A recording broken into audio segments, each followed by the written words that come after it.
By this point, I'm sure you've all heard of the deep net. It's been talked about more and more because of sites like Silk Road and child pornography rings across the globe. I even heard about one website where people could buy and sell children. Despite all these dark secrets lurking in the recesses of the internet, nothing could have prepared me for Martinet. If you were to ask me where I first heard about it, I couldn't give you a straight answer. It's like bits and pieces of its existence slowly started reaching me over the years. Even from the fragments of knowledge I had about it, I knew it was a place I was not nearly messed up enough to enter. Unfortunately, I ended up falling for a girl who was fated to lead me right down that rabbit hole. Her name was Amanda, and we had statistics 120 together every Thursday night.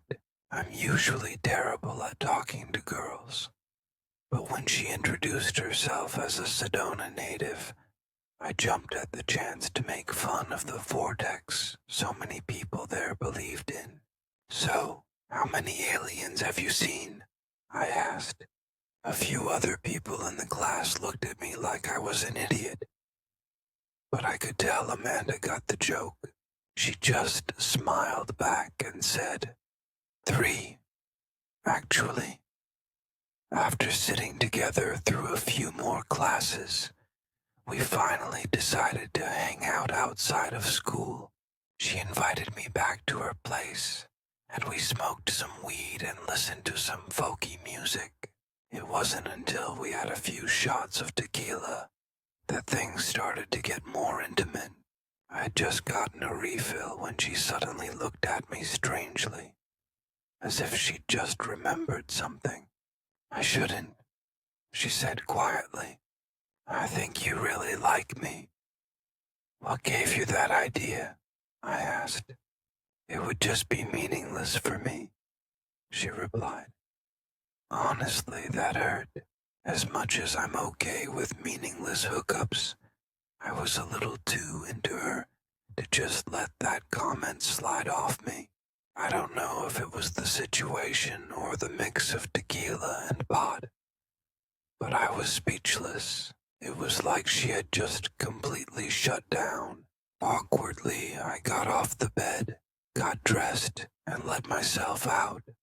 The next week, she never showed up to class. That's when I really tried calling and reaching her. But she wouldn't answer, and she wasn't responding to me on Facebook. After another week passed, I got desperate and drove out to her apartment. The front door was unlocked, but no one was inside. I was on the verge of calling the police, but I thought maybe I should look around a little more first. Without shame, I opened her laptop and started looking. That's where I found the torrent download for the program, Martinet. She had already installed it and had a minimized window open. When I clicked the shortcut, it brought up a chat log between her and a few other users in a private conversation. They were talking about prices. Apparently, 3 other users had agreed to pay her $20,000 for something. I suddenly felt sick to my stomach. Was it for sex? Was she a prostitute? Desperately, I scrolled up to find out more. But the last thing I saw was a date before I heard the door slam shut. Monday night at 3 a.m. on Alpha server. "Hello," a familiar voice called out. "Is someone in here?" "It's me," I said, figuring I should just get it over with. "What the hell, Leo? I was worried about you." "Well, you don't even know me. What gives you the right to just walk into my house like this?" I apologized over and over, but she wasn't calming down. Even in her anger, I could tell there was something very different about her. She had deep bags under her eyes and looked paler than usual. She had a purple bandana tied on her head, covering her already thin hair. Just get the hell out and don't come back here. You're a thing. An accident. I pretended not to be hurt by that and closed the door behind me on my way out. All I could think about on the drive home was how sick she looked. Had she always been that way, and I just never noticed? What was she getting into? It was almost impossible to focus in class for the next few days. I hadn't known Amanda for very long, but I felt a need to know what was going to happen. I couldn't just forget about everything. So, on Monday afternoon, I downloaded the Martinet client and got familiar with the program. It was pretty easy to navigate. There were only 5 servers, alpha, beta, etc. I flipped through a few of them, but nothing was happening. Only on the Delta server did I see a small chat bar with 4 users, 2 of whom had prices next to their names. Apparently, all the servers are free to watch as long as someone has paid for the shows. On the Delta server at that time, there was a girl with tribal tattoos, sticking all kinds of random objects inside of herself. Anything the paying users requested, she would somehow produce from off-screen. I got more and more nervous as the day went on. By 3 a.m., there were at least 20 users in the room. At the top of the chat bar, there were the 3 paying users I had seen on Amanda's computer, each paying a portion of the $20,000. Suddenly, the black screen lit up, and I was looking at her beautiful green eyes. She looked even worse than when I had seen her before. Was she sick? "Hi, everyone," she said, forcing a smile. I guess word got around. I haven't seen a server this full since that one girl painted a portrait of herself naked using her own feces as a medium. The chat bar started, filling up with people's reactions and side conversations about the show. Amanda just sat motionless, reading what everyone had to say. So far, I was relieved to see she wasn't naked, though she wasn't fully dressed either. She was wearing the same turquoise panties and bra I had seen the last night I spent with her. Even though she was emaciated, she still looked beautiful in a haunting way. I guess there's not much more to say. Her voice rasped, like it was getting caught in her throat. Thank you guys for offering me so much. My family really needs it after all the medical bills they've had to pay. Because of me, they'll be confused at first, but it'll all work out somehow.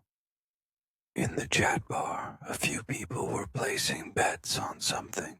It was apparently something they knew about the show that I didn't, as they kept making bets on random numbers. "I'll bet you $50 she can't make it past 3. One user said, "Look how sick she is.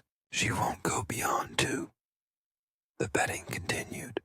I saw Amanda's eyes glance over the conversation, and her face turned a paler shade of green. She tried to smile, but all she managed was a trembling lip. She was shaking uncontrollably, and so was I. What was I about to see? "Okay," she choked out. She was crying now. A single tear welled up in the corner of her eye and ran down her cheek as she waved at the monitor after wiping her nose. "Okay," she said again. Now her face was red, soaked in the tears that wouldn't stop. "Enjoy the show."